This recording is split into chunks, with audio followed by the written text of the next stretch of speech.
The chairman of this conglomerate suddenly disappeared. The whole family was worried sick, but only the chairman's grandson, Dojin, wasn't worried at all. When his eldest uncle tried to speak in place of the chairman, Dojin immediately stopped him. He said he would definitely bring his grandfather back in time, because he had read his grandfather's autobiography from a previous life. He was certain his grandfather would be in a specific place. It turned out that day, his grandfather had gone to test the new car his company produced. He saw his own car far ahead of all the others. His grandfather was thrilled. He immediately notified the media to hold a new car launch that evening. But what he didn't expect was, right after the announcement went out, his own car was suddenly overtaken. And the car that passed him belonged to his longtime rival. His grandfather was furious. No one dared to approach him. Only Dojin wasn't afraid. He handed his grandfather a cup of tea. He said something that immediately calmed his grandfather down.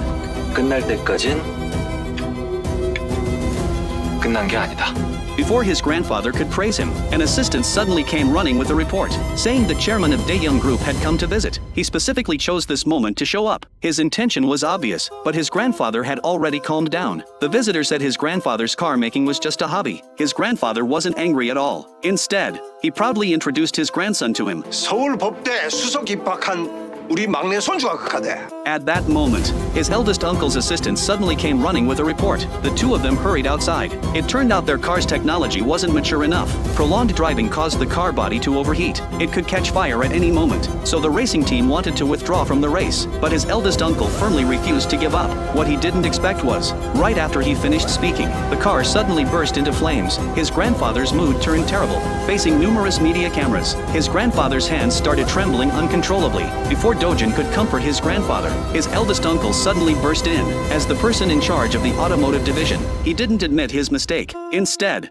he tried to take credit for blocking the media, hoping to get recognition. The chairman slapped him across the face, then drove off alone, and now he couldn't be found. But in his previous life, Dojin deeply admired the old chairman. He read the chairman's autobiography during his daily commute, so he drove straight to his grandfather's secret garage. There, he found his grandfather working on the car. Just as expected, he quietly walked up behind his grandfather, but his grandfather suddenly thought of something. Dojin was best at playing dumb. His grandfather could only turn back and continue fixing the car. But Dojin, using his memories from his previous life, repeated the words from the chairman's autobiography, easily restoring his grandfather's confidence. In the end, his grandfather quoted many things Dojin had said. The car launch was a huge success.